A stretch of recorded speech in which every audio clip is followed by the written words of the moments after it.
welcome everyone. We're so happy you're here for the Qualified Small Business Stock Bootcamp. We've had an overwhelming response to this webinar, including 150 questions submitted in advance. So we're going to get started because we've got a lot to cover today. I'd like to start by introducing our speakers, starting with my colleague, Danielle Greene, a Managing Director and Fiduciary Advisor here at SVB Private. She works with clients to navigate their business and personal wealth goals and identify strategies to help them meet those goals efficiently. Secondly, I'd like to turn to Christopher Karachale, partner at Hanson, Bridgett. He advises individuals and businesses on a range of tax planning issues. He's a nationally recognized expert on qualified small business stock and related Section 1202 issues, and he's one of my go-to on this subject. Finally, myself, Ann Lucchesi, I act as a liaison between the commercial bank and private bank here at SVB. I'm a certified financial planner and a certified equity professional, and I spend a lot of time advising founders and executives of private companies on how to plan across their entire balance sheet. All right, I think we're going to get started with a poll question. So pretty basic question. Is the exclusion underneath QSBS the greater or the lesser of 10 million or 10 times the adjusted cost basis? This question is going to pop up on your screen. Please select greater or lesser. And while you're answering that, I'm going to cover the topics we're going to go over today. So we have a broad range of people on this call. We're going to start with some of the very basics of QSBS and the tax benefits thereof. We're going to go over some of the requirements for eligibility, and then we're going to do a deep dive into kind of the working capital exception and how recent market trends are affecting QSBS. We're going to end up with something a lot of you had questions about, which is how do I extend this exemption through transfer planning? And then finally, what are some of the nuances around M&A? Then we're going to hopefully have a little time to cover some of the Q&As from your founder, investor, and employee peers. We've woven a number of the answers to the questions we received in advance throughout the presentation. If you have questions today, please submit them via the Q&A section and include your email so that we can follow up afterwards if we don't get to them during this session. This presentation is for educational purposes only. It is not a tax advice session, so we encourage everybody whose situation is unique to consult their own tax counsel. All right, let's take a look at the poll results and see what we have. All right, it looks like it's about half and half. About 46% believe that it's the greater and 54% think the lesser. The answer is it is the greater of the two. And why is this so special? Because very rarely within the tax code do we find a place where the government's going to let us exclude the greater of the two. And it can have a great impact on your wallet. All right, so from here, let's get right into why is QSBS important? All right, why is it important? It's important because you may end up paying no federal tax on the first 10 million in gains at the time of a liquidity event, or 10 times the adjusted cost basis, whichever is greater. But acquisition date matters. So this rule has been around since 1993. It's just that it didn't have a lot of impact back then because it was a 50% exclusion, and all of that gain was still pulled back into AMT, or the alternative minimum tax code. It became much more effective in 2009, where it was moved to a 75% exemption, and then in September of 2010, and these are, by the way, dates that apply to issuance of the shares, just to be clear. In September of 2010, it was moved to 100% exclusion, which is pretty impactful. For purposes of the webinar today, we're going to spend a lot of time talking about the 100% exclusion, but do know that you may qualify for one of these other dates. All of this has been focused on federal taxes, but state taxes matter as well. Now, interestingly enough, about 42 states out there are what we call conforming states, which means they conform to the federal code around Section 1202, and you also would not pay any taxes in those states. Within the other states, there's a variety of things. Some have their own code around Section 1202, and some disregard it completely and just call it income that's going to get taxed, such as in California. So in California, you're taxed upward on the whole amount regardless. That was a shift in law. Several states have been changing their laws, so just pay attention to make sure you get advice around that. And then finally here, you might be able to extend this and get more than the 10 million through proper planning. Danielle's going to cover that a little later in our session. All right, so what does it really mean to you? Like, what do the numbers really mean? Well, let's assume that a founder has a liquidity event where they take 5 million in gains. If those shares qualify for long-term capital gains treatment at the time of sale, but are not QSBS qualified, they would end up paying about 23.8% to the federal government. It's 20% for long-term capital gains tax and another 3.8% for the net investment income tax for about 1.19 million. That's what the check would be going to the federal government. If, on the other hand, those shares actually qualified for QSBS treatment and were purchased after September 27, 2010, there would be no federal tax due. So you would basically keep 1.19 million in your pocketbook. Again, state taxes are applicable. And I'm going to pause right here because we had questions around international taxpayers. And I want to clarify, this is absolutely geared towards U.S. taxpayers and the U.S. tax code. If you have international taxpayer paying to be done, you're going to have to consult with your accountant around how that might be affected. All right, let's jump into some of the eligibility requirements. And I want to say up front, just so you know, that there's a lot of nuances and a lot of special things in this code. We're going to kind of do some broad brushstrokes to understand what some of the basic pieces of qualification are. So first and foremost is that the issuing company has to be a domestic C corporation at the time of issuance and at the time of sale. And for those of you that understand the way the law works, a C corporation that has elected an S corp for tax purposes, that disqualifies them from QSBS. However, if you start as an LLC and you properly flip into a C corp, you may be able to go ahead and take that election on the C corp shares. The second test is going to be gross assets of the company at the time that the shares are issued. So the gross assets have to be at 50 million or less immediately before or after the issuance of those shares. So one of the things that has come up and asked about a lot is, hey, you know, I'm an early employee at a company and I got options. So the company wasn't worth 50 million, they were a C corp issuer. Do I qualify with my options? And the answer is no, options do not qualify. You actually have to take the step of exercising those options, getting the shares in hand, and that would be the date of issuance under QSBS. So the point in time when you exercise, you still have to meet these qualifications in order to have the clock start to tick. So the next question might be, well, if I exercise options early, so right, an early exercise are generally options that have not yet vested that are going to vest downstream.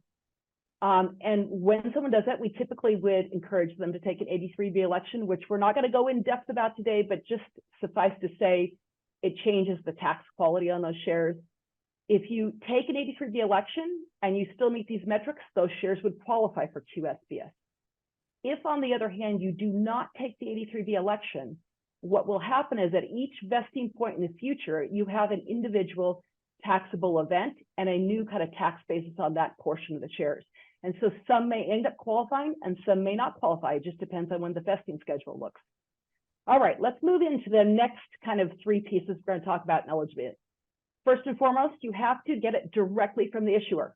You get a lot of questions around, hey, I bought stock through a secondary. Do those qualify? The answer is no. It has to come directly from the issuer in exchange for cash, property, or sweat equity. So sweat equity might be a founder starting it, but not for stock. So pretty important. The shareholder has to be of a particular, like an individual, trust, estate, partnership, so flow-through entities, cannot be a C corp.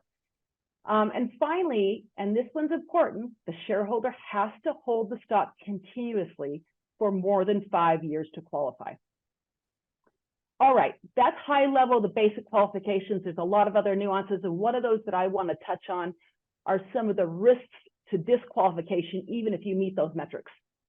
One of those, the biggest one around that is what we call redemption of shares. And we think about the redemption in two ways. First is redemption of your shares or people that are related to you, and redemption as a whole by the company. So for you as an individual, if you have had shares redeemed that is more than 2%, in a period 2 years before or 2 years after issuance of the shares, they would not qualify, even if they meet the other metrics. And then the second, which is kind of a more important one, is if the issuer does a redemption of more than 5% in aggregate, then it goes a look back of a year and a look forward, and all shares issued during that 2-year period of a year before to a year after would be disqualified under QSBS. So we really encourage people to be thoughtful about that as they're managing their company and thinking about doing any sort of redemption. All right, I think it's time for our next poll question. True or false? Once you have met the 5-year holding period, you no longer need to worry about the company continuing to meet the active business requirements. Question's going to pop up. Select either true or false. And while we're waiting for those responses to come in, I'm going to talk a little bit about what Christopher is going to cover in the next section. So the first place he's going to start is a conversation about which companies actually are eligible for this, for QSBS. And he'll go into depth around that because there's a lot of nuance in this. And then secondly, he's going to talk about working capital, holding cash if you're a company, how you think about investments, and he's going to do a deep dive there. This is a subject that's near and dear to our hearts because there was a lot of commotion in the marketplace this year and people being very thoughtful about how their cash is managed as a company. All right, I think the responses are in, so let's take a look at what the results look like. So it looks like the answer is true for about 22% of you, and 78% think that it is false. The answer is it matters over your entire, essentially the way the law reads is the active business requirement is covered during essentially the entire time of your holding. So if you hold stock for 8 years, during substantially all of that time, companies must meet that active business requirement.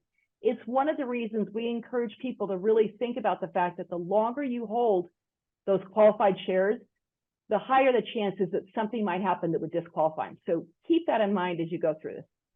All right, I'm going to hand this over to Christopher to take it away.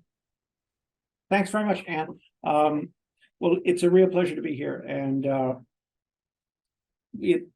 I love talking about QSBS. And what's important to realize for listeners is there's a lot of unanswered questions, right? We don't know a lot of the answers, in part because QSBS, well, Anne said, it's been around since 1993. It's only since 2015 that the 100% exclusion has been in place. And so what it means is, you know, we're only really 8 years into people taking advantage of this and really trying to optimize for the 100% exclusion, the $10 million or 10 times your basic exclusion. So there are a lot of unanswered questions, but I think, you know, increasingly the IRS has issued guidance and we're starting to get a more sort of concrete understanding of what qualifies and what doesn't. So I'm going to talk about a couple of things here. You know, in order to get QSBS, Anne spoke a lot about from the shareholder perspective, right? About getting the shares at original issuance from a C corporation, not having the redemptions. So, you know, there's shareholder requirements, but there's also requirements for the company, right? C corporation, these things. 1202E talks about qualified trades and businesses. And 1202E contains a variety of requirements. And I kind of look at them as they're sort of subjective requirements, which we're going to talk about, and then objective requirements. The subjective requirements we'll talk about on this slide. So 1202E3 says a qualified trade or business, right? That's a company that can issue QSBS, is any company other than a company engaged in certain trades and businesses, and they're listed here: professional services, banking, financing, and then it goes on to say, or any other trade or business where the principal asset of the business is the skill or reputation of one or more of the employees, right? That's what it says. And, you know, like there's I can see 727 people on this call. I'll bet 724 of them are in the fintech space or these sort of places. And so, you know, the question really is for people in the fintech space or the insurtech space or the medtech space, or, you know, a lot of the people that are here in the Bay Area in the startup world. What does this mean? The IRS, since 2014, has issued 7 pieces of administrative guidance. There are private letter rulings. There's actually 6 private letter rulings, and then a chief counsel advice. These are pieces of guidance that kind of outline the IRS's position. And in 7, in 7 of the, in 6 of the 7, the IRS had said, even though the company is engaged in one of these listed fields, it's still a qualified trader business. Okay, so 5 of the private letter rulings involve companies in the health field, 2 involve companies sort of in the brokerage service insurance space. But as I say, the IRS said in 6 of the 7, it's still a qualified trader business, even though it's engaged in one of these listed categories. And what the IRS, if you read all of this, what the IRS is really looking for is to say, look, we're not going to give QSBS to service industries. For example, I don't get QSBS because all I do is deliver legal services, right? And Anne doesn't get QSBS because all she does is deliver financial services. But if I build, oh, you can't see my phone. If I build on my phone an app that designs an algorithm to help founders figure out if it's QSBS, that can be a qualified trader business because I'm not delivering legal service. I'm building something that provides a way for people to come to a solution, even if it is in the service industry. The 2014, there's a pharmaceutical company described in this 2014 private letter ruling. And it says the company used its manufactured assets and IP to add value to its customers' lives. That same language is repeated in a medtech, a private letter ruling issued in 2021 involving a medtech company. But the key here is it says if you're using manufactured assets and IP to add value to your customers' lives, in other words, if you're building something, that qualifies even if it is in one of those listed fields.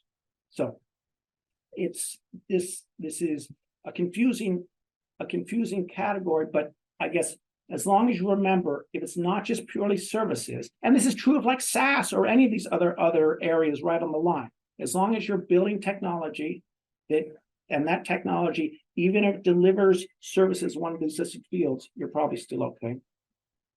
Anyway, should we go on to the next slide? Excellent. So as I said, the first slide where we talk about 1202E3 is really more a subjective test. Are you in one of those categories or not?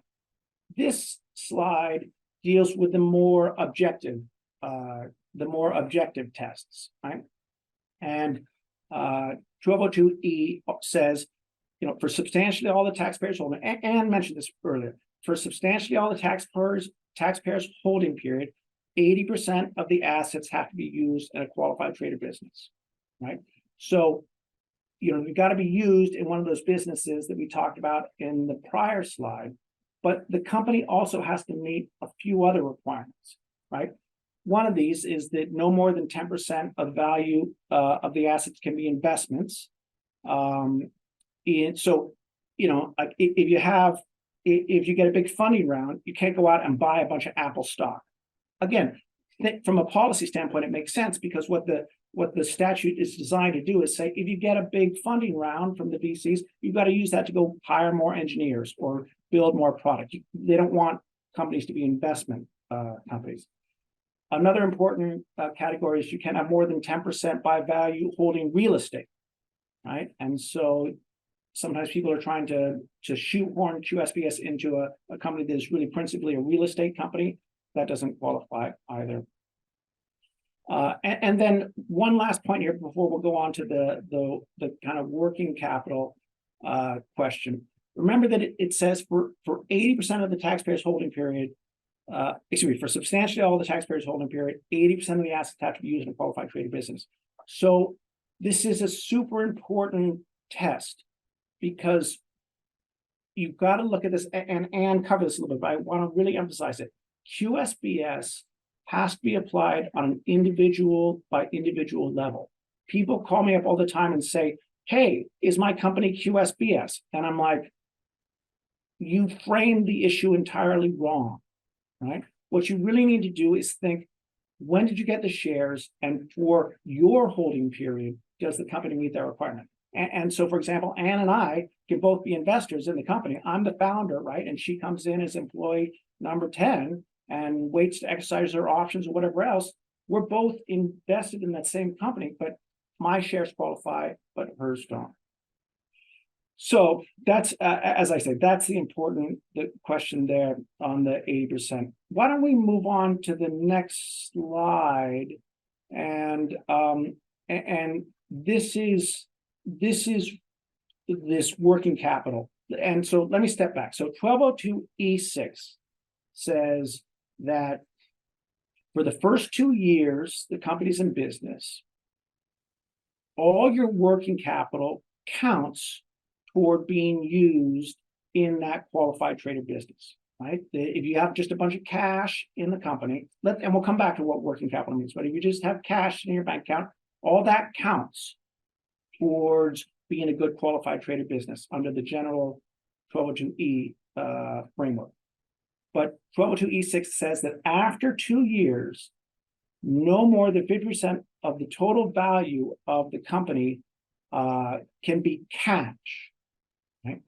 And what this means, really, and this is when people talk about the 80% active business test, this is what they're really talking about, this final box here on the right. And so it says that after 2 years, you have a 2-year safe harbor, and then after 2 years, no more than 50% of the value of the company can be cash. The other half of the value of the company needs to be something that you've built, right? So, for example, when we're examining whether a company is a qualified trader business, I say, send me your 409As and send me your term sheets from the VCs, right? Because those term sheets from the venture capitalists are going to say, we'll invest $5 million on a $30 million pre-money value, right?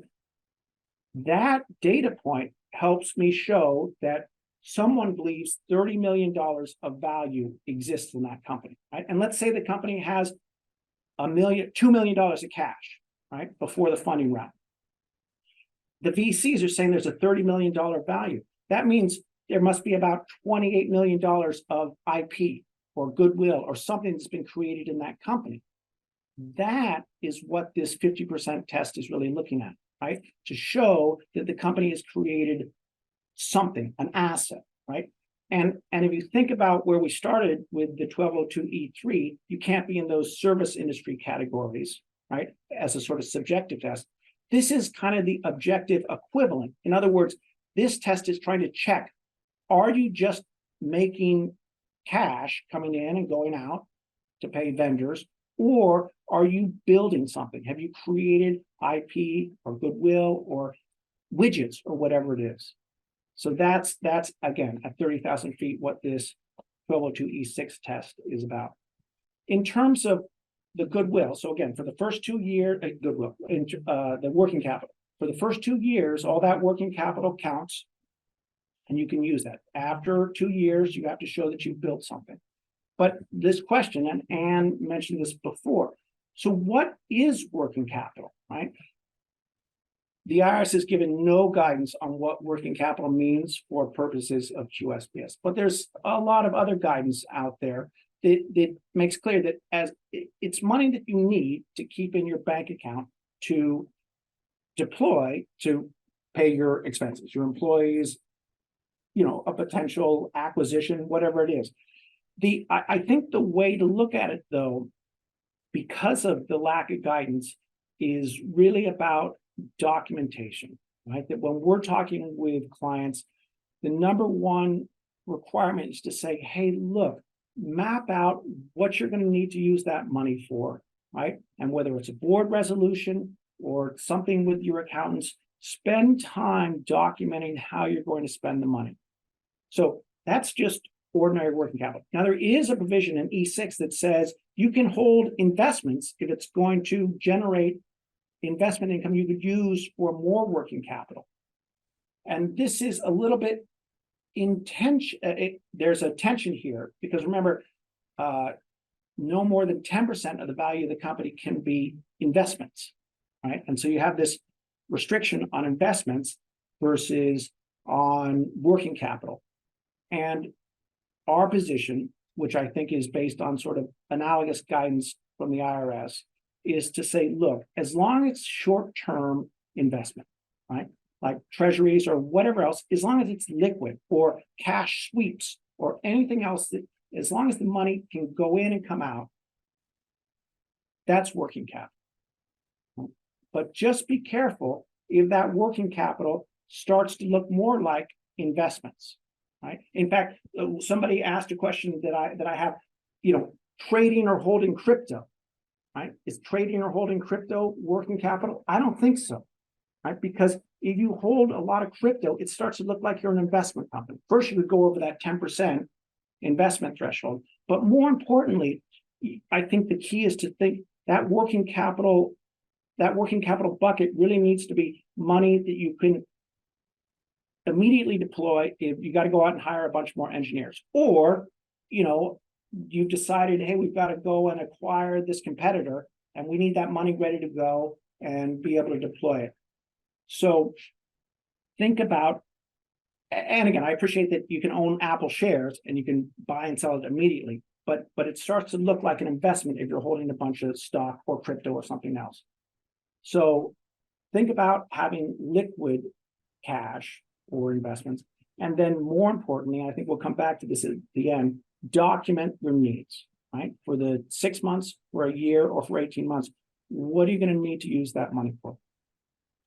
Anyway, that's, I think I'll now maybe Danielle give some right answers. No, yeah. Thanks, Christopher. I appreciate it. I think what we're going to do is move into our third and final poll question, which is, if you convert your LLC to a C Corp before the gross assets exceed 50 million, does the acquisition date tack back to the date that the shares were acquired from the LLC? So this is a yes or no. While you guys are answering that, I'm going to cover a little bit about what Danielle will be covering in her section. So first and foremost, we had a lot of questions around this, which is 10 million is great, but is there a way to kind of extend this out through gifting, through transfer? She's going to delve into that and talk about what you can and can't do within that realm. And then second, she's going to talk about, well, what happens if I get acquired before I hit my 5-year mark? What are the options? What are things I can do? How do I need to think about that? All right, so let's see what the results have said on this. What do you guys think?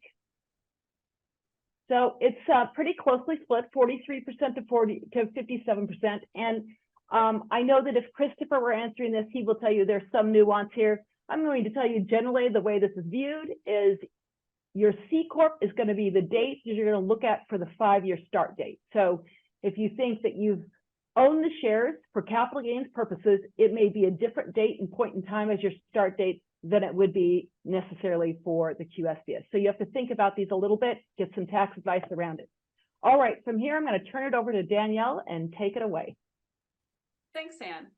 Well, stacking is a great way to further increase the tax savings in the QSBS space. And as Ann mentioned earlier, the potential tax savings is that a taxpayer may pay no federal tax on the greater of $10 million in gains and 10 times the adjusted cost basis. Now, for many taxpayers, $10 million is more than sufficient to offset gains. But what happens if your gain is more than $10 million? I mean, that's a great problem to have. And with some advanced planning, you can extend the QSBS election. And it's by stacking them is what it's called.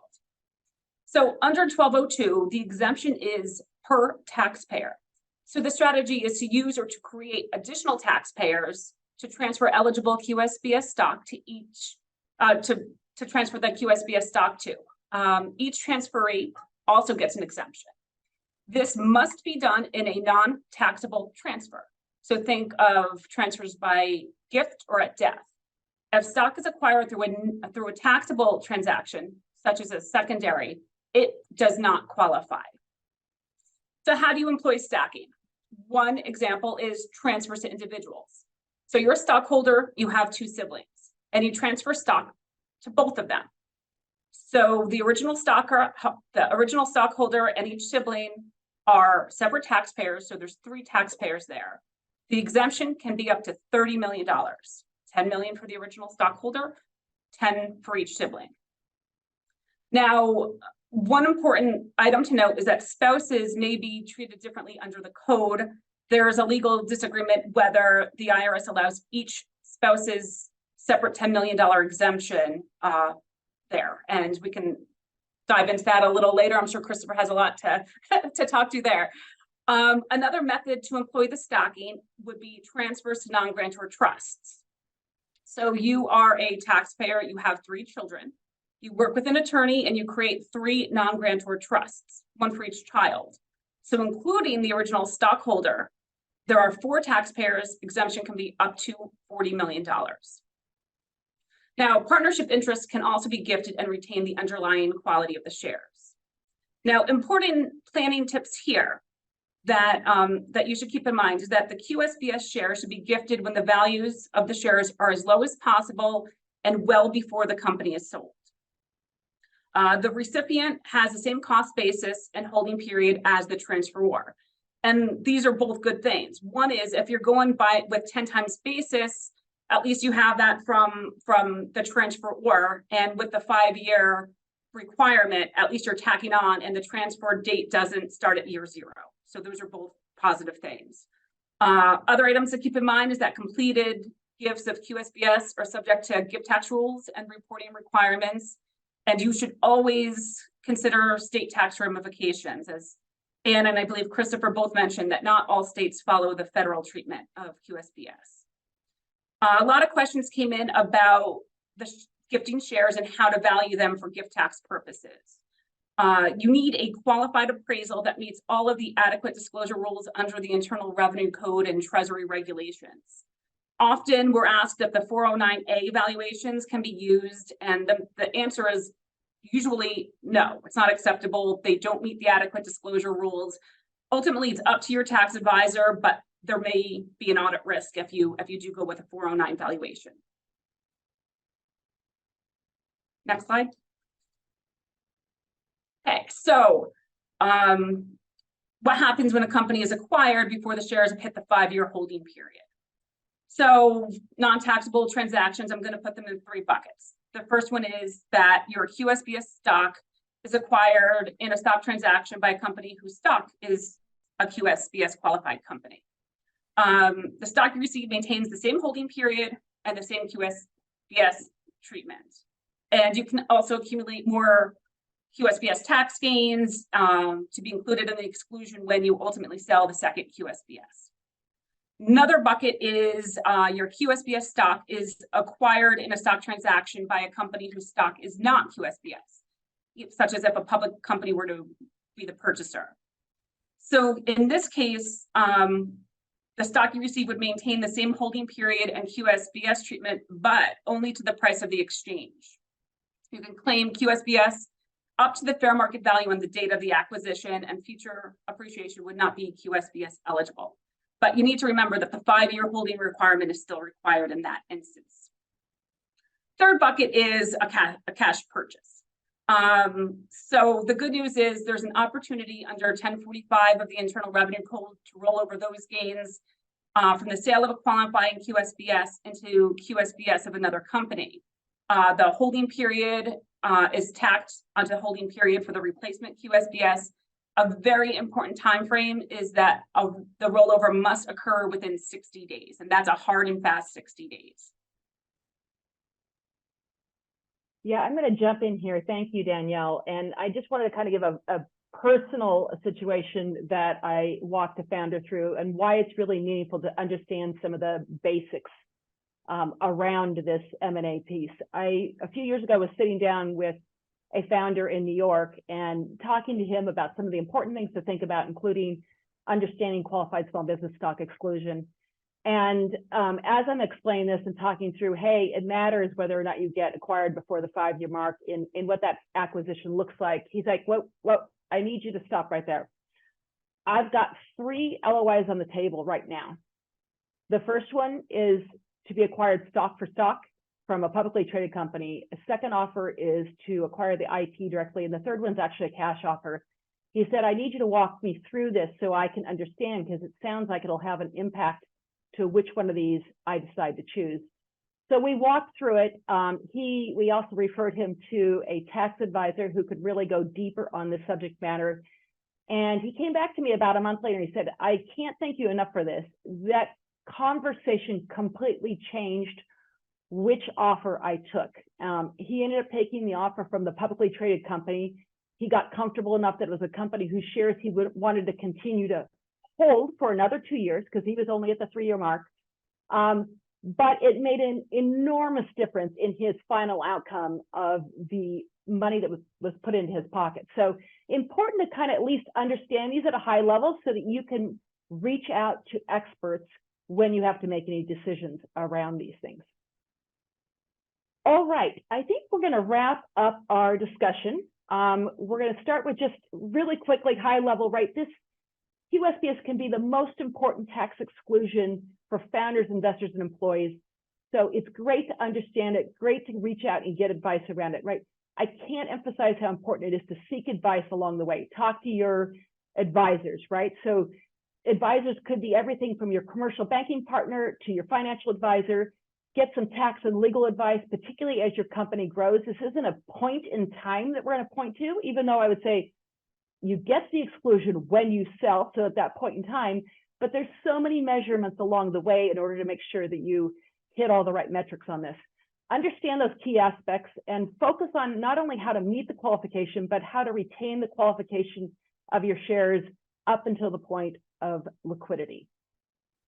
All right, you'll all be receiving the recording and slides over the next couple of days and an FAQ over the next month or so. Please send it to any founders, investors, or employees that you think would benefit. To discuss your unique situation, please contact our experts directly at the email addresses provided. Now we're going to move on to Q&A, and we've left, it looks like plenty of time for this, which is great because there are an unbelievable number of nuances to this particular rule.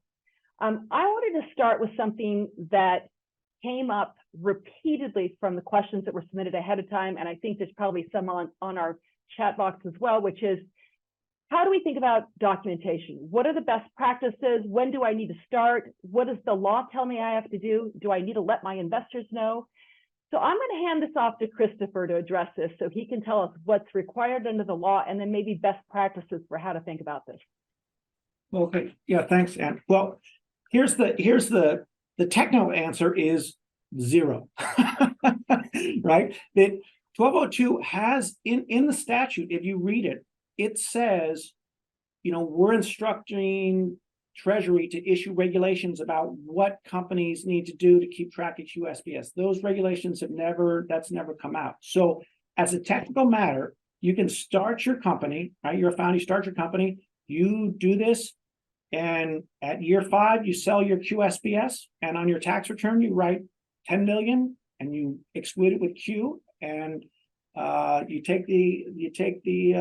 file your tax return, exclude it, and that's it. So you don't have to do anything. Now, I think that's probably a bad idea for most people, but I mean, it's a delicate balance because there's, you know, I think for a lot of founders, first of all, a lot of founders don't even know about QSBS when they're starting out, and that's okay. You just don't want to end up making a footfall, right? So Anne mentioned making an S selection at the very beginning, right? Or something like this. There are some basic mistakes that founders make that pretty much prevent them from ever getting QSBS. Making an S selection is the biggest. Or doing those redemptions. Anne mentioned those redemptions.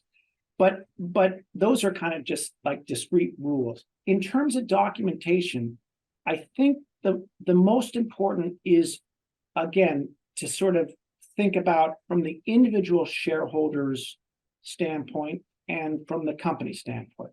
From the founder standpoint, you know, make sure that you have your stock purchase agreement and your 83B and everything else to help show that you're going to hit the 5 years. So you got to keep track of all that stuff. And I know a lot of founders, you know, we see founders who say, hey, you know, we never paid for the shares, or I bought all the shares and then I gave them to my co-founder, right?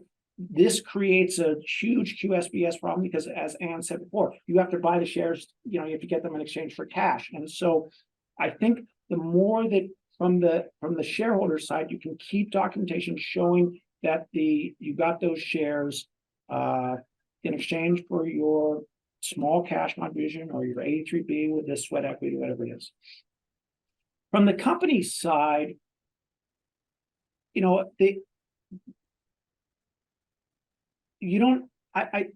just about keeping good records, right? And this is not just about QSBS, but generally, like a lot of founders start out, I talk with most founders and they call me and they say, is it QSBS? And the first question I say is, well, let me ask you a question. When you were starting this, did you guys live on ramen and max out your credit cards, right? And they say, yes, we lived on ramen and maxed out our credits. And I said, okay, you're going to get QSBS. I don't care what the rest of the document, because that's like quintessential founders stuff, right?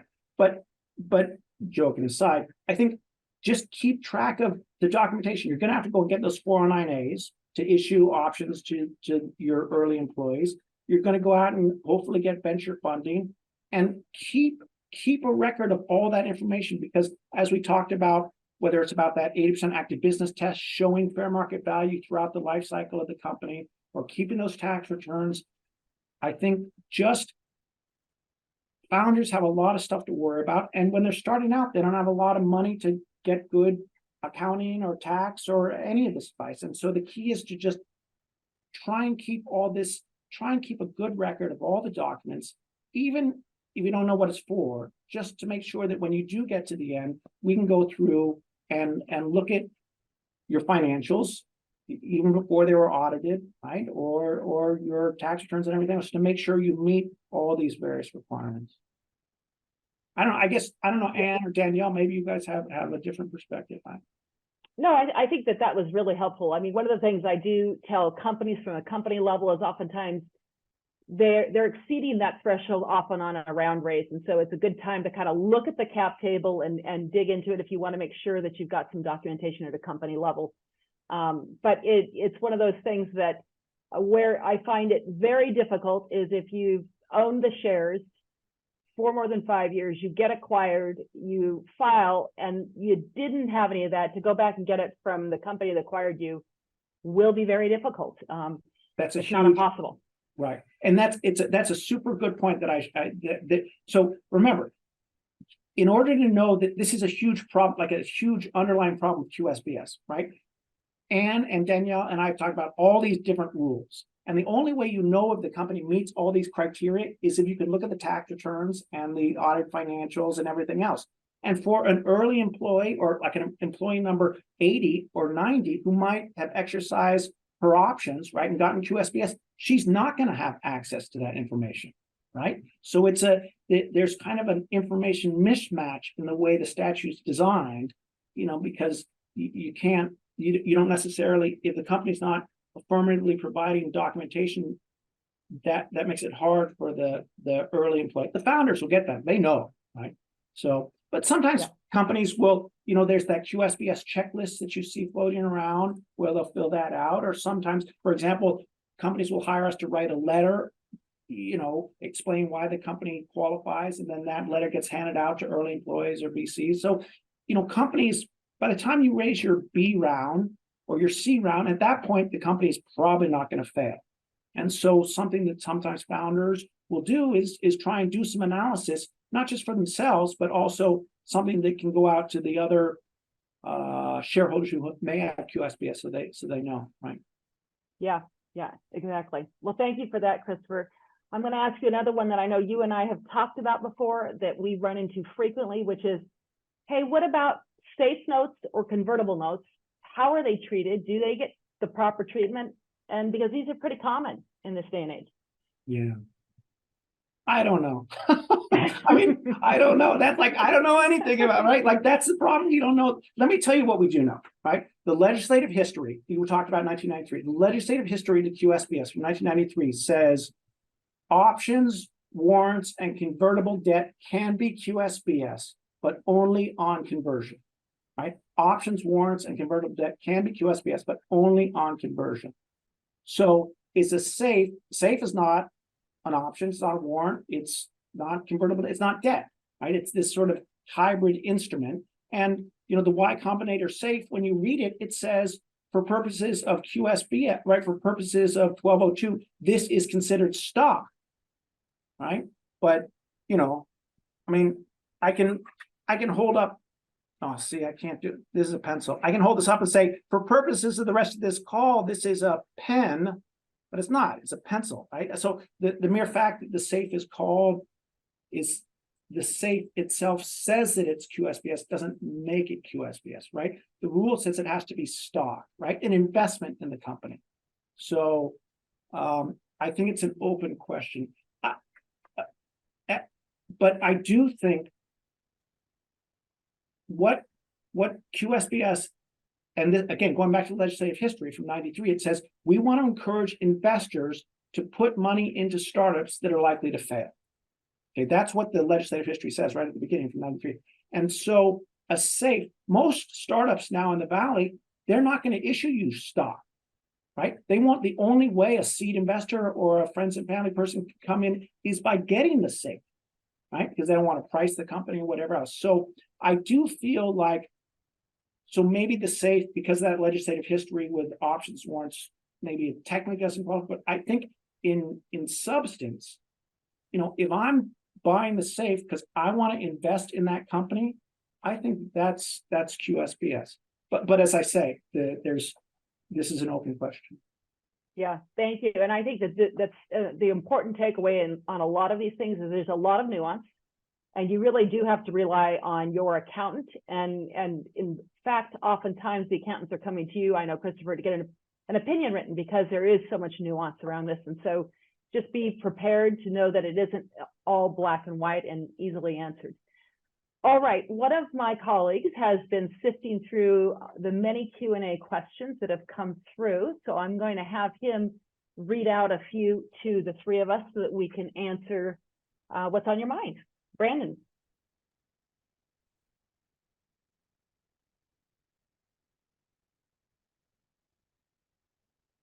So we have a lot of great questions, and the way I've read through these is try to pick the ones that will apply to most individuals.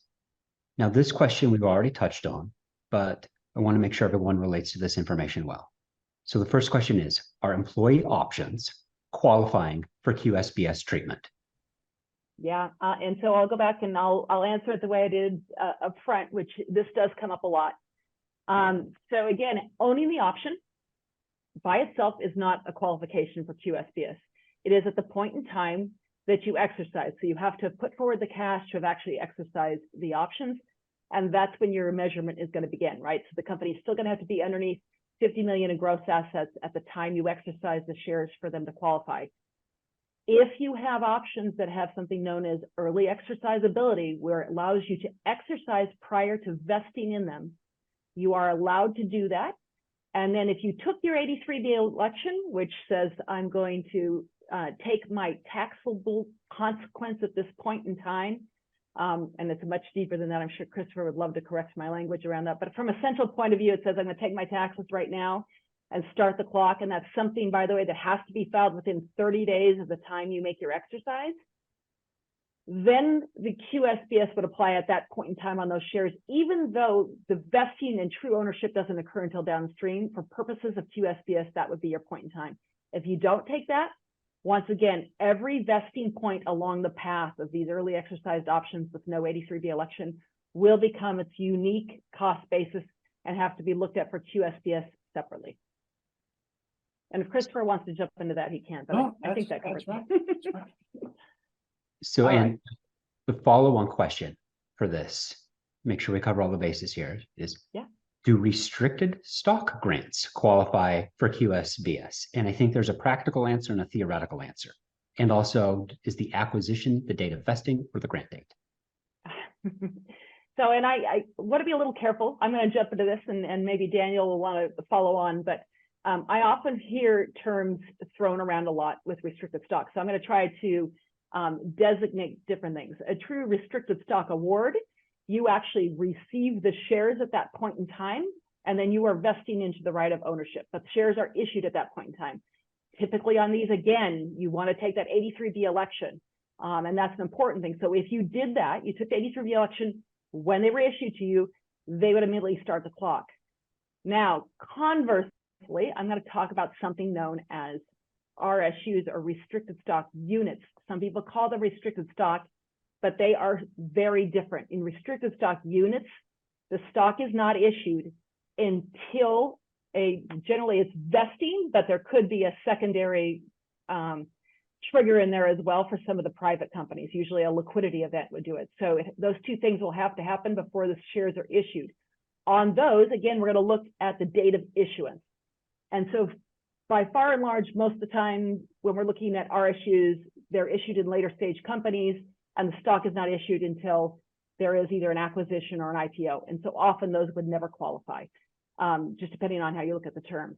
But again, that 83B election is going to be important on anything known as restricted, because you're electing a point in time with the IRS at your taxable point in time, and that would start that clock for QSBS, as long as it meets all the other metrics.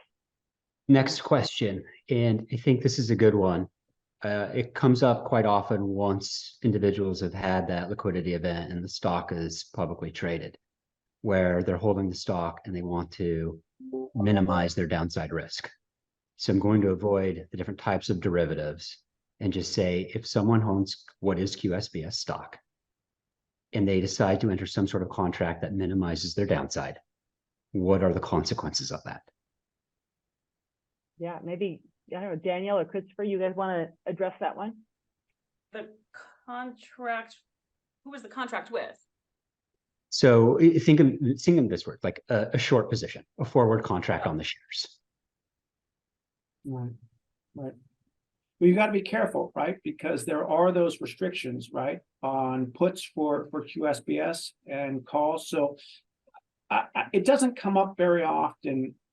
But you do have to be careful if you're offsetting, like think about it, you've locked in this QSBS exclusion, right? Once you have QSBS and you've hit the 5 years, if you're gonna like put in some offsetting short position, right? That, Congress doesn't want you to do that if you've already locked in QSBS. But Brandon, I think what's kind of more interesting, and this comes up a lot, we see this with early employees who get a forward contract, and go out and have somebody help them give a bunch of money so they can exercise options and get QSBS before they go over the 50 million, right? So it's like a forward contract where the early employee gets the money and then has to pay back somebody after the IPO or whatever else with those shares.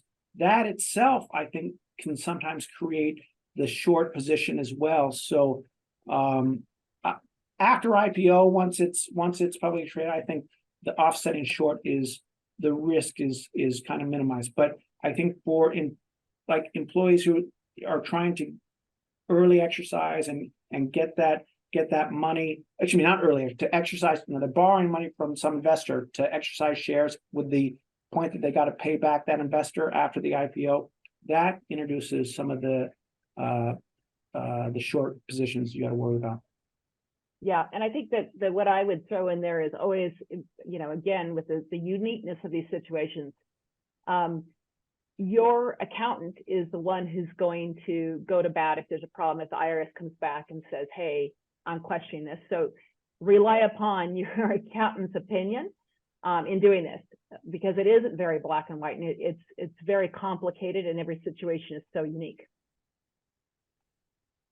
So the next question I have for you, realizing that there's probably a decent percentage of people on this webinar that might have had QSBS, filed their returns and not known. And so the question I'm going to ask Chris is probably going to have two answers. One for a certain group, one for another group. This individual writes, I had a business that was acquired in 2011. Again, that's 2011. Not knowing about QSBS, we paid long-term capital gains. Could I potentially get a refund? So maybe answer it for that person and someone who made that mistake a little bit more recently than Right. 2011. For that listener, the answer is no. I'm sorry. You have, like, there's a 3-year statute of limitation where you can go back and amend your returns, right, to claim those refunds. But, it's actually so, we work with a lot of founders and early employees, and the IRS is not really auditing QSBS regularly. That may change, right? And the IRS may start looking at, certainly with the funding. And again, I'm not suggesting anybody on this call, play the audit lottery. You should know if it's QSBS or not. And as Ann said, talk with your accountant or call, get your tax attorney, somebody. But the issue is this: if you go ahead and file QSBS and take the exclusion when you sell now, I think the audit risk is pretty low. And if you know it's QSBS, you're in good shape. People do, when they go back and ask for a refund, though, if you ask for a $2 million refund from the IRS, you figure on $10 million, you're avoiding tax on $2.34 million. The IRS, they're very nice people, but they don't necessarily like to give back large chunks of money without making sure that the person qualifies for that refund. So if you're going to go back and claim and ask for the refund, you really have to make sure all these boxes are checked. Right, so even if it qualifies, the question is, are you prepared to go through an audit, defend that, and make sure you can prove out every one of these elements really closely? Because I think asking for a refund is you're gonna have to really prove it. And so make sure your ducks are all lined up. Yeah, and I would agree. I have seen it done, by the way, just in case anyone wonders. In 2018, we had a client who had not gotten advice around it and did go back and file the previous year's return and was able to claim it, but he definitely had his ducks lined up, as you might say. So I think we're going to wrap it up. I want to thank all of you for joining us today. I hope you have found this informative. Our next webinar will focus on advanced equity compensation issues that private companies run into. Please send us any questions, issues that you think we should answer in our follow-up survey here, and it's dropped into the chat, and then we can include that in our next webinar. Thank you all for attending, and thank you, all of you experts out there that helped me with this.